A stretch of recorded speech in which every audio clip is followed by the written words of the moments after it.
안녕하세요. 가야대학교 초등특수교육과 여러분, 정서행동 장애 교육을 맡은 윤혜진입니다. 오늘은 정서행동 장애의 개념적 지도 모델에 대해서 알아보는 시간을 가지도록 하겠습니다.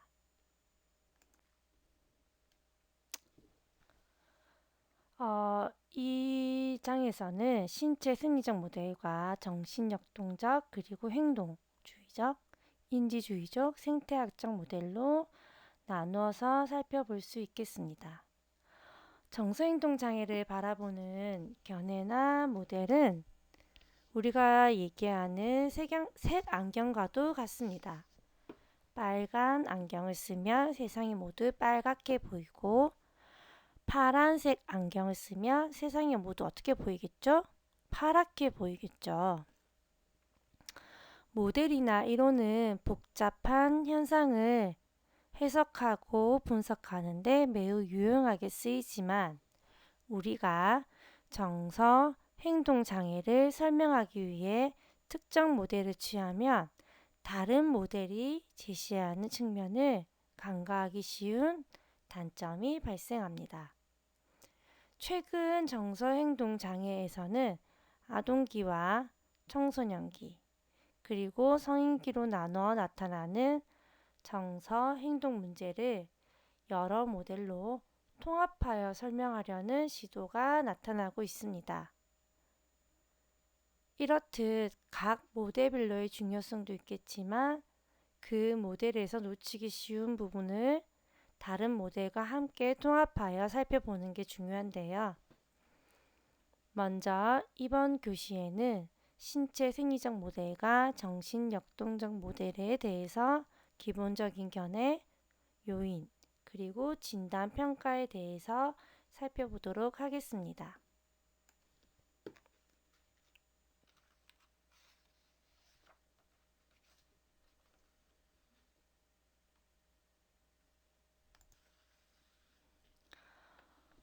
정서행동 장애를 설명하기 위해 많은 모델이 제시되어져 왔으나 일반적으로는 우리가 신체 생리나 심리 역동, 인지, 행동주의, 그리고 생태학 모델을 폭넓게 사용하고 있습니다. 그 중에서 신체 생리 모델은 심리 역동 모델이랑 인지 모델, 이런 부분에 있어서 장애의 1차적인 원인이 장애를 가지고 있는 사람의 내적 상태에 있다고 전제하는 모델입니다. 반면 행동주의나 생태학적 모델은 장애를 가지고 있는 사람과 환경이 상호작용하여 장애가 발현되었다라는 전제를 가지고 있습니다. 이번 장에서는 신체 생리적 모델로 사람의 내적 상태에 장애를 가지고 있다라는 전제 조건 하에 있다는 부분에 포커스를 맞춰서 우리가 함께 살펴볼 텐데요. 신체 생리적 모델이라고 하면 인간의 행동이 신경 생리학적 기제와 관련이 있다고 보고 있습니다. 이것은 그 개인이 자신의 신체 기관과 신경 생리학적 도움이 없이는 지각하거나 생각하거나 행동할 수 없다는 뜻입니다. 이 신체 생리적 모델에 따르면 장애는 유전적 요인과 또 뇌와 신경 생리학적 요인 및 기질적 요인에 기인한다라고 볼 수가 있습니다.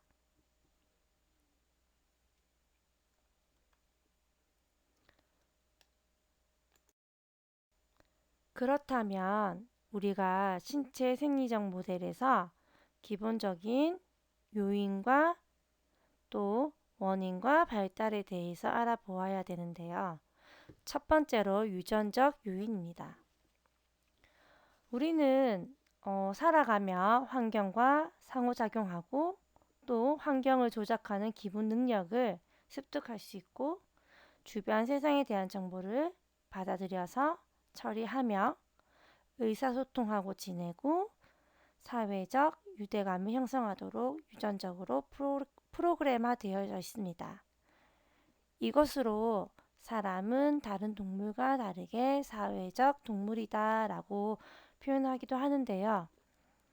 인간 행동에서의 개인 관찰을 연구하는 행동유전학은 인간의 심리병리에 미치는 유전적 영향을 연구하고 있습니다. 행동유전학은 유전자가 장애에 어느 정도 영향을 미치는지, 또 특정 장애를 발현시키는 특정 유전자가 있는지, 또 유전자가 어떤 경로를 통해서 행동에 영향을 미치는지에 대해서 연구하고 있습니다.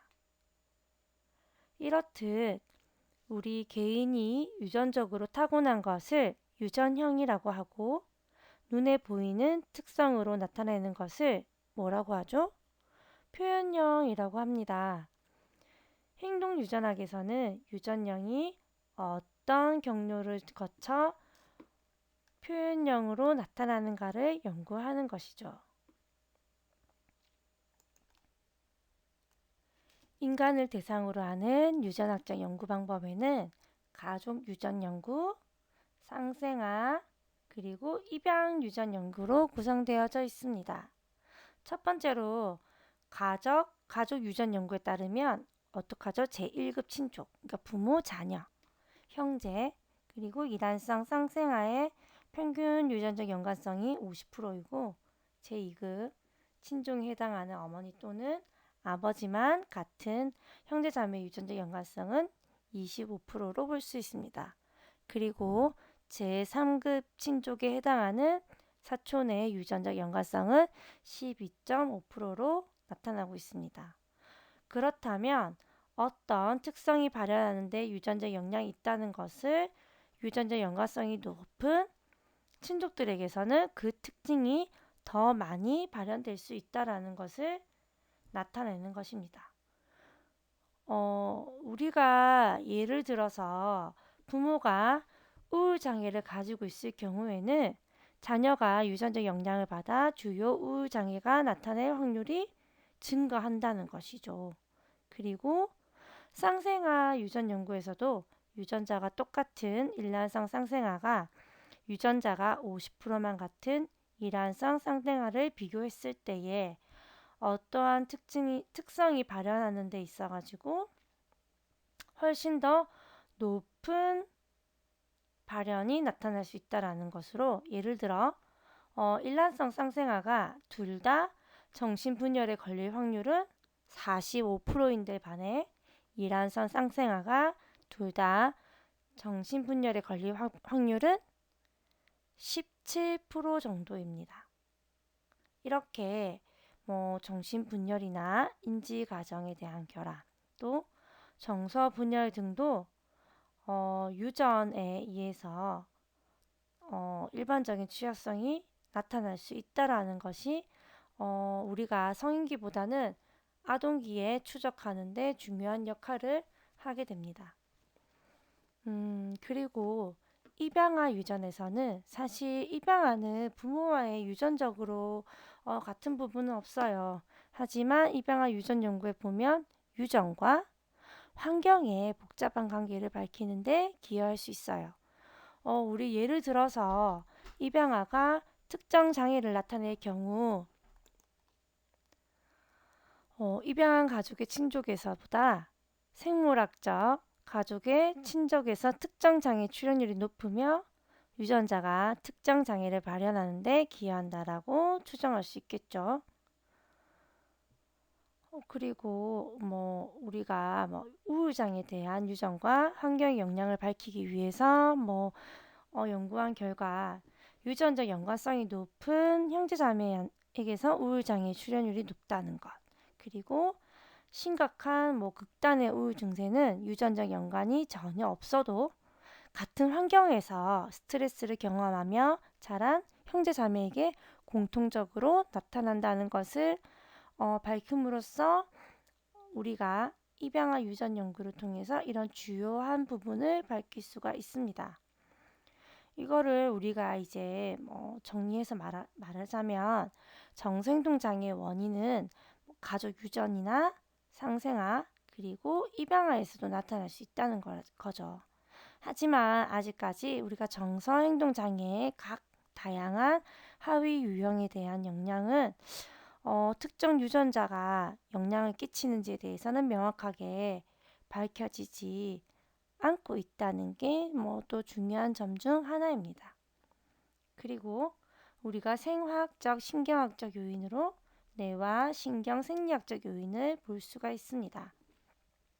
이러한 생화학적, 신경학적 요인은 우리가 이제 정서행동 장애의 원인을 밝히기 위한 뇌의 연구로서 뇌의 구조적 이상과 역기능 및 신경 전달 물질이 어떻게 되는지에 대해서 포커스가 맞춰져 있습니다.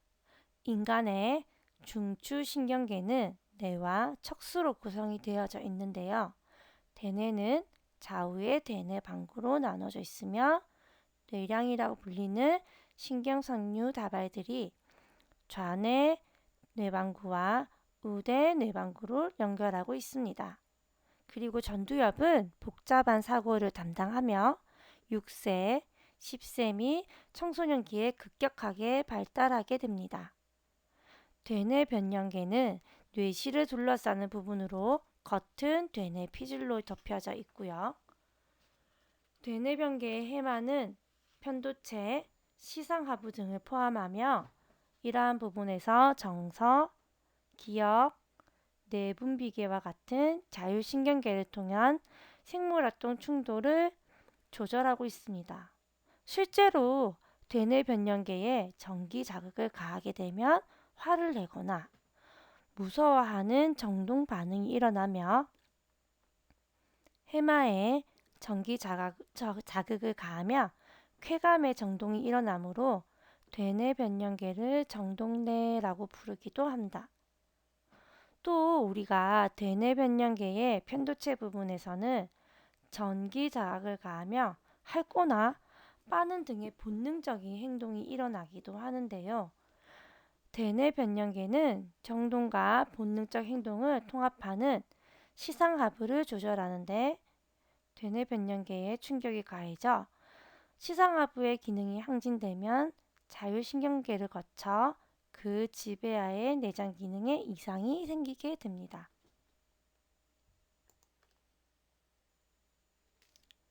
이렇듯 뇌의 구조와 관련된 연구들은 자폐장애 청소년의 손해와 뇌간의 이상을 보고하고 또 강박 충동장애를 가지고 있는 사람의 대뇌 피질 아래 위치한 뇌의 기저핵 그리고 전두엽 피질의 신경생물학적 이상을 밝힌 바 있습니다.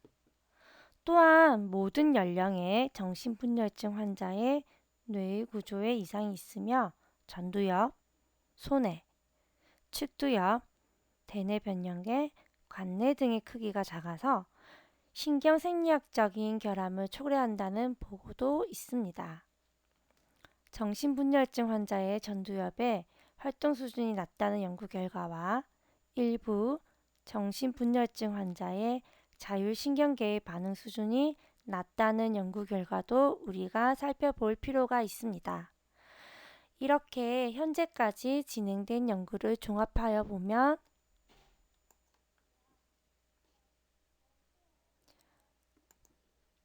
정신분열증은 뇌의 여러 부분과 신경 전달 물질이 복잡한 방법으로 상호작용하며 전두엽, 측두엽, 대뇌 변형계 등을 포함하여 광범위한 연결망에 결함이 생겨 초래되는 것으로 볼 수 있습니다. 신경 단위인 유련의 크기와 모양은 다양하지만 수상돌기세포체와 쭉색 돌기로 구성이 되어 있습니다.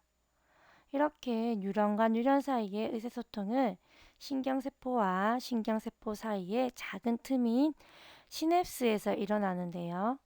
신경 전달 물질은 신경 자극을 뉴런에서 뉴런으로 전달하는 화학 물질입니다. 이런 신경 전달 물질이 신경정막 부근에 있는 시냅스 과립 속에 고농도로 축적되어 있는데 신경으로부터의 정기적 자극이 신경 섬유를 지나 신경 종말부에 이르며 시냅스 과립은 신경 전달 물질을 시냅스 틈에 방출하게 됩니다. 이렇게 시냅스 틈에 방출된 신경 전달 물질은 시냅스 후막에 있는 수용체와 결합하고 시냅스 후막에 전이를 발생시켜 흥분을 전도하게 됩니다. 우리가 계속해서 정신분열증에 신경 전달 물질인 도파민이 어떻게 영향을 미치는가에 대해서 연구가 많이 진행되어져 왔는데요.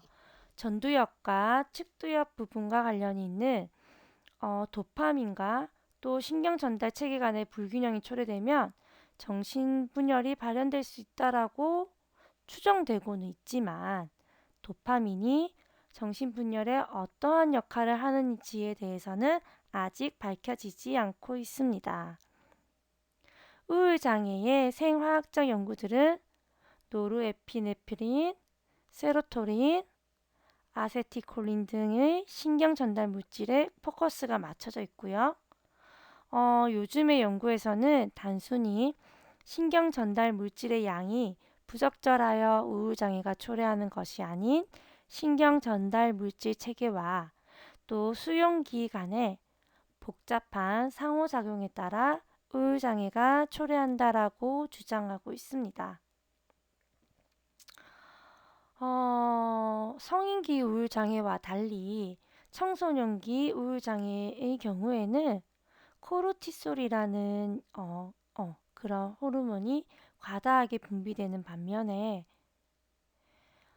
경도의 청소년기 우울장애는 코르티솔의 생산이 부족하다는 연구도 있기 때문에 같은 우울장애라도 발달 단계나 장애의 정도에 따라서 다른 신경 생리학적 양상이 나타날 수 있다는 것도 연구를 통해서 밝혀지고 있고요. 또 성별 간의 차이를 검증하기 위한 연구도 지금 활발하게 진행되고 있는데 신경 생리학적으로 여성이 남성보다 정서적 자극에 더 민감하게 반응하고 있다라고 보고되고 있습니다. 이렇게 정서행동장애의 원인을 밝히기 위해서 수행되고 있는 뇌와 신경생리학적 요인에 관련된 연구들은 뇌의 구조적 이상과 신경 전달 체계의 불균형이 특정 장애를 초래할 수 있다는 것을 밝히는데 많은 결과를 나타내었는데요. 하지만 정서행동 장애의 각 하위 유형과 관련된 뇌의 구조적 이상과 신경 전달 체계의 불균형이 또 발달 단계별로 또 장애 정도별로 어떻게 나타나는지는 아직 명확하게 밝혀지지 않고 있습니다. 자, 여기서 이제 마지막으로 기질적 요인을 살펴볼 텐데요. 기질이라는 말은 기본적인 성향 또는 질병 소실을 의미하는 말입니다. 아이들이 보이는 9가지 유형의 행동 측면에서 기질을 정의해서 볼 수가 있는데요. 첫 번째, 활동 수준이 얼마나 활발한가. 두 번째, 섭식과 수면 등 생물학적 기능이 얼마나 규칙적인가. 세 번째, 새로운 자극이 주어졌을 때 긍정적인 반응을 보이며 접근하는지 혹은 부정적인 반응을 보이며 행동이 위축되는가. 네 번째, 상황의 변화에 얼마나 잘 적응하는가. 다섯 번째, 반응을 유발하기 위한 자극의 수준이 얼마나 높은가. 여섯 번째, 특정 자극에 대한 반응의 강도가 얼마나 높은가. 일곱 번째, 전반적으로 기분이 어떠한가. 여덟 번째, 외부적인 자극에 대해 얼마나 산만해지는가. 마지막으로 주의 집중 기간과 활동을 얼마나 지속할 수 있는가. 이렇게 9가지 유형의 행동 측면의 기질을 보면서 아이들을 나눠서 볼 수가 있어요. 이러한 9가지 행동 유형을 바탕으로 기질의 양산을 순환 기질, 긍정적인 반응이 느린 기질과 난 기질로 나누어서 볼 수가 있습니다. 앞서 이런 기질에 대해서는 우리가 다음 장에서 또 자세하게 살펴보도록 할 거고요. 이제 우리가 신체 생리 모델에 대한 교육적 시사점과 평가 중재법에 대해서 살펴보도록 하겠습니다. 제일 중요한 것은 정서행동장애의 신체 생리학적 진단은 소아과 의사나 정신과 의사, 그리고 신경학자 등의 의료 관련인에 대한 전문 영역이고요.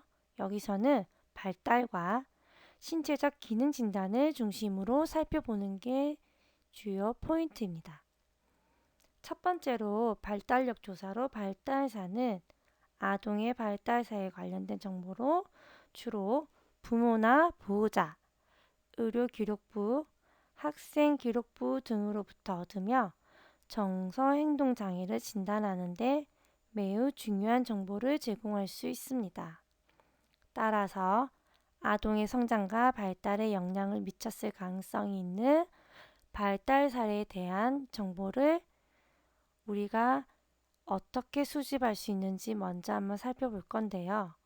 첫 번째로 아동의 출생 전과 출생 시의 비전형적인 문제에 대한 정보를 수집할 수 있습니다. 예를 들어서 엄마의 난산이나 무산소증, 그리고 출생 전이라고 하면 엄마 임신 중에 엄마에게 있었던 일들에 대한 정보를 수집하는 거겠죠.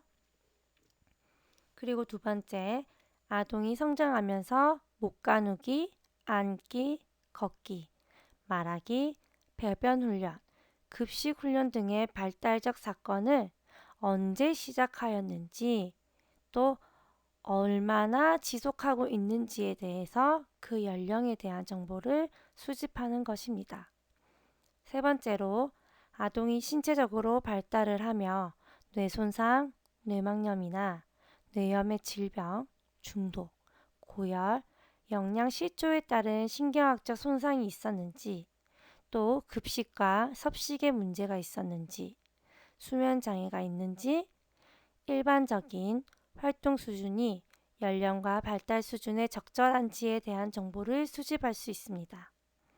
그리고 아동의 연령이나 발달 수준에 적절한 사회적 발달을 하고 또래 관계가 형성되고 있는지, 지나치게 위축되거나 수줍어하거나 또는 지나치게 주의가 산만하거나 과한 행동을 보이지 않는지에 대한 정보를 수집하게 됩니다. 그리고 아동이 천식, 알레르기, 당뇨, 심장 상태 등 특별한 약물을 투여할 만큼의 건강 상태가 악화된 적이 있는지에 대한 정보도 수집을 하게 되고요. 마지막으로 부모와 친인척의 정신건강 문제는 없는지, 가족의 구성, 예를 들어 이혼이라든지 편부모, 재혼가정, 조부모, 입양 이런 가족 구성에 대해서 어떠하게 구성이 되어 있는지, 형제 자매 수와 연령과 성별은 어떠한지, 외동이라서 또는 3명이라서 4명이라서 또 우리 저희 TV를 보게 되면 아동이 10명이라서 이렇게 자신에게 관심이나 행동이 틀려져서 생기는 경우도 있거든요. 그래서 이러한 연령과 성별 그리고 수 이렇게 또 특별히 스트레스를 받을 만한 생활 사건이 있었는지에 대한 정보를 수집을 하는 게 발달력 조사입니다. 그리고 우리가 신체 기능 검사라고 하면 신체 검사, 신경학적 검사, 심리, 생리적 검사 등이 포함이 되는데요. 일반적인 신체 검사는 혈액이나 소변, 비만도 정도의 검사를 포함하고 있고요. 심리, 생리적 진단은 각성 수준이나 관련된 불안장애가 의심이 될 때 실시를 하면서 심박동수, 근육 긴장도, 호흡률 등의 정보를 수집하게 됩니다. 그리고 신경학적 진단 같은 경우에는 미세 내역 기능, 뇌 손상 등의 문제를 진단하기 위한 것으로 신경학자가 담당하여 검사를 진행하게 됩니다. 이러한 표준화된 신경학적 검사는 정신적 기민성, 협응, 운동 기능, 감각 변별 및 신경 보전 영역 기능을 포함하게 됩니다. 이러한 신경 심리학적 평가를 통해서 얻어진 정보에 의해서 뇌의 기능을 직접 또는 간접적으로 진단할 수가 있고요. 지금 가장 폭넓게 사용되고 있는 신경 심리학 평가 도구로는 아동용 할스테드 라이탄 신경 심리학 검사, 또 아동용 루리아 네브라스카 신경 심리학 검사 등이 있습니다.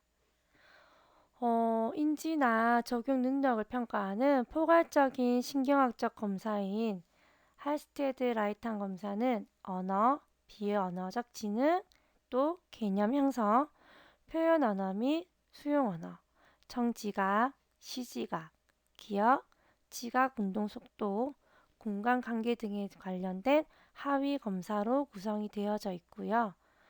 또 루리아 네브라스카 검사는 아동의 반응의 정확도, 속도, 질, 시간 경과, 시도 횟수 및 반응 수 등에 대해서 평가를 할 수가 있습니다.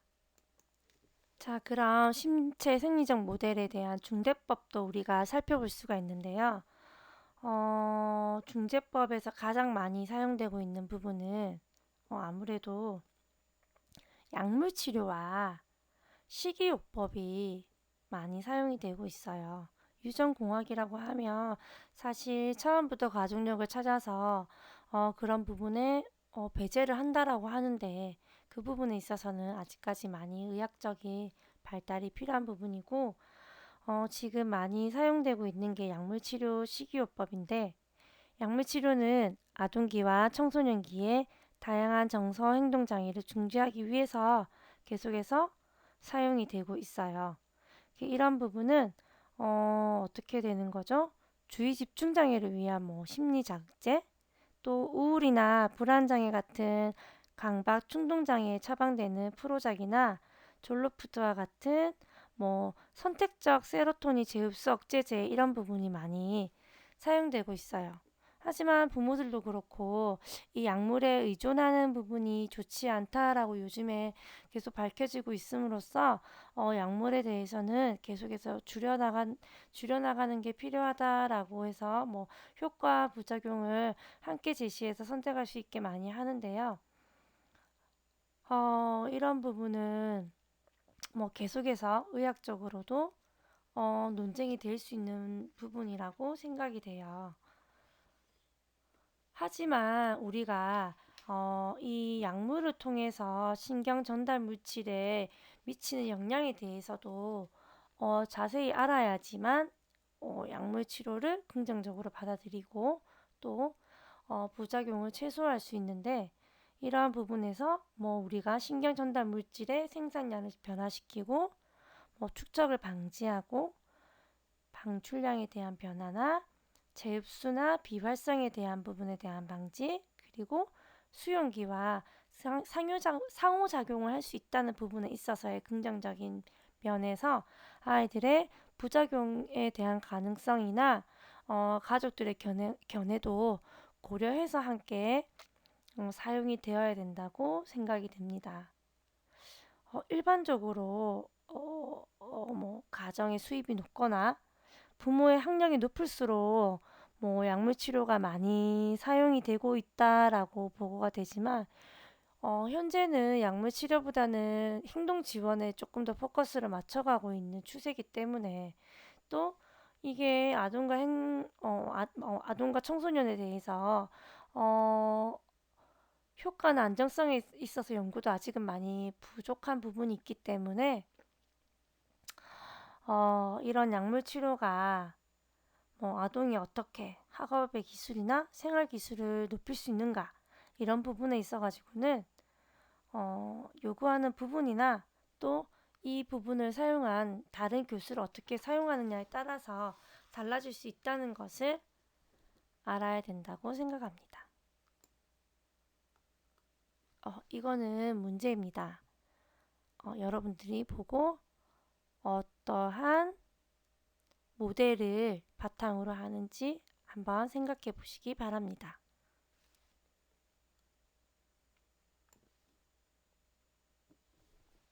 자, 두 번째로는 정신역동적 모델입니다.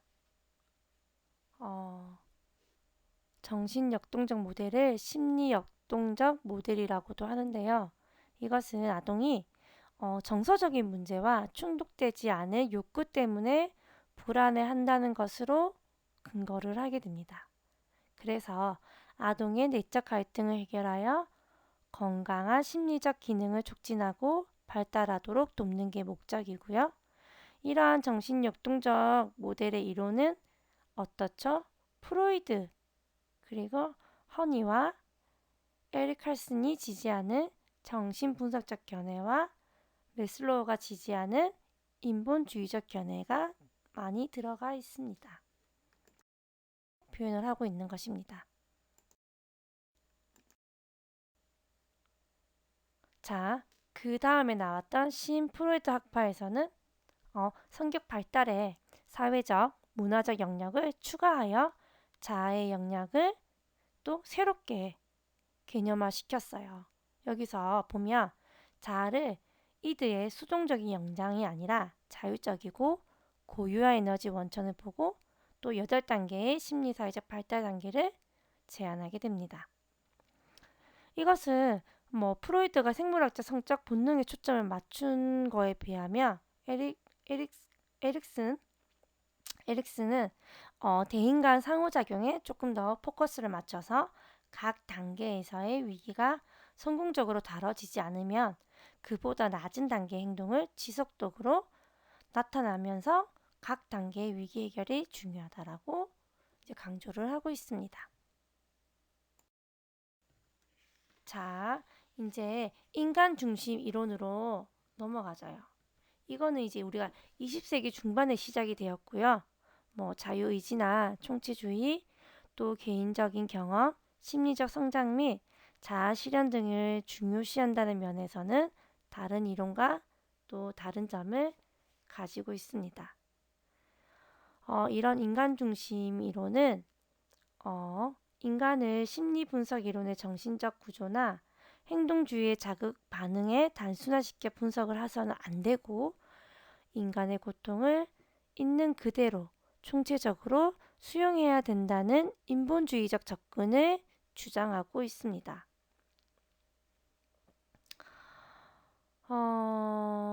이거는 또 어떻게 보고 있냐면 인간이 사회로부터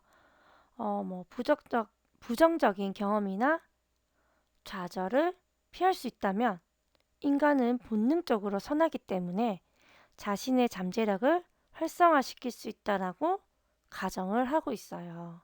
그래서 매슬로우에 따르면 인간은 음식과 안전 등에 대한 기본 욕구인 결핍 욕구와 정의, 선, 아름다움에 대한 성장 욕구와 자아 실현 욕구를 가지고 있다라고 표현하고 있습니다.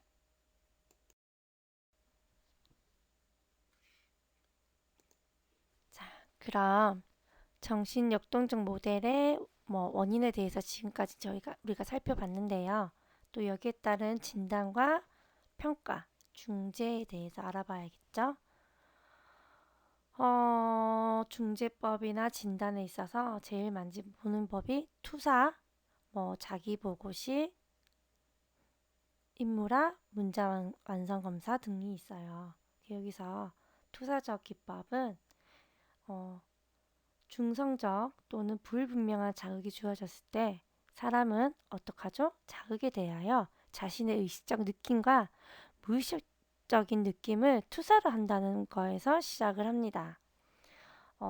아동이 자신의 인지적 틀을 자료에 쏟아놓으면서 자신과 세상과 미래에 대한 자신의 생각과 느낌, 태도 등을 드러낸다라고 하는 거예요.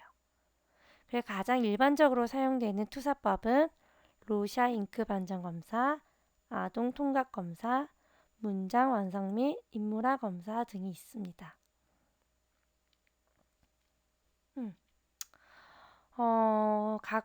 검사를 조금만 알아보자고 하면 로샤 잉크 반점 검사는 대칭적 잉크 반점이 있는 10장의 카드를 보여주고 이제 피검자라서 보이는 것을 자발적으로 표현하게 하는 거고요. 또 우리가 문장 완성법은 미완성 문장을 제시하고 또 피검자로 하여금 문장을 완성하게 함으로써 피검자의 대인관계, 학업, 불안, 태도 등에 대한 정보를 수집하는 방법이에요. 한번 이거는 여러분들과 한번 같이 해보도록 하겠습니다. 그리고 자기보고식 검사 같은 경우에는 아동이 자신과 세상 그리고 미래를 어떻게 지각하고 있는지에 대한 정보를 얻기 위해서 사용되고 있는 부분이에요. 이런 부분에서는 학교에서 지위나 신체적인 외모, 불안, 인기 이런 영역에 있어서 80여 개 문항을 아동이 네, 아니요로 응답하도록 하여서 볼 수 있게끔 하는 겁니다. 여기서 우리가 정신역동적 모대 중재법은 제일 많이 하고 있는 게 심리치료, 음악, 미술, 놀이 등에 대한 심리치료, 인간중심 교육, 서비스 학습 프로그램이나 치료적 환경, 또 생활공간 면접, 현실치료, 정서교육 등으로 나눠볼 수 있는데요. 심리치료가 인지행동치료와 구분된 특징이 있어요. 기본적으로. 그게 어떤 거냐면, 심리치료사는 일단 내3자의 감정이나 정서 표현에 포커스를 두고요. 심리치료사는 내3자의 행위, 사고, 감정, 경험의 패턴을 먼저 파악을 하게 돼요. 그리고 내3자의 과거 경험이나 대인관계 및 치료적 관계를 중요시하고 또 내3자의 소망, 꿈, 환상 등을 탐색할 수 있게 하는 게 다른 점입니다. 심리치료에서 치료자는 내3자의 감정을 비추는 거울처럼 어떻게 해야 되죠? 내면 상태가 투사될 수 있도록 되게 중립적으로 행동을 해야 되고요. 또 정신병리로 나타나는 무의식적인 갈등을 인식하고 능동적으로 조절을 할 수 있도록 도와주는 역할이 되게 중요합니다. 그리고 인간중심 교육은 우리가 왜 인본주의적 중재라고 하는데 이것은 학교를 학업적인 기술 습득보다는 행복하고 잘 적응된 개인의 발달이 일어나는 곳으로 간주를 하여서 그 안에서 아이들이 집단에 대한 소속감을 느끼고 또 그 안에서의 개인의 중요성을 강조하고 있다는 게 인간중심 교육의 한 부분입니다. 그래서 아동이 자아 존중감을 가지기 위해서는 어떻게 해야 되죠? 투쟁을 하지 않고도 지혜롭게 결정하고 책임감이 뒤따르는 독립성을 습득할 수 있게끔 해줘야 되며 또 우리가 다른 사람을 지배할 수 있는 힘을 길러야 된다라고도 표현을 해요. 그래서 아동이 자아 존중감을 가지기 위해서는 다른 사람을 배려하고 자신을 용기 있게 내어주는 이타심을 배우는 게 바로 인간중심 교육의 덕이라고 가르치는 겁니다. 여기서 우리가 서비스 프로그램이나 이런 부분에서 집단 중재를 학교를 통해서 많이 하는데 이제 이런 부분에 있어서도 이제 교사의 역할 자체가 아이들의 의견을 되게 적극적으로 성취하면서도 아동이 스스로 문제를 해결할 수 있도록 그냥 촉진하고 안내하는 역할에서 이제 역할을 해서 아이들에게 중심을 잡을 수 있도록 하는 게 우리가 교사의 역할로 중재법의 중재의 역할로 볼 수가 있습니다.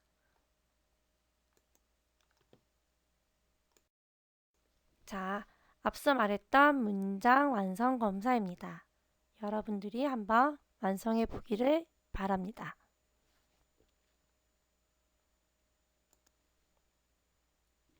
자, 문제입니다. 다음을 읽고 어떠한 모델에 대한 또 어떠한 중재와 얘기인지 한번 살펴보도록 하겠습니다.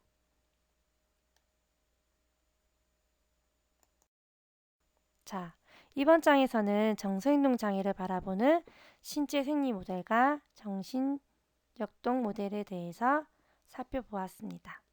감사합니다.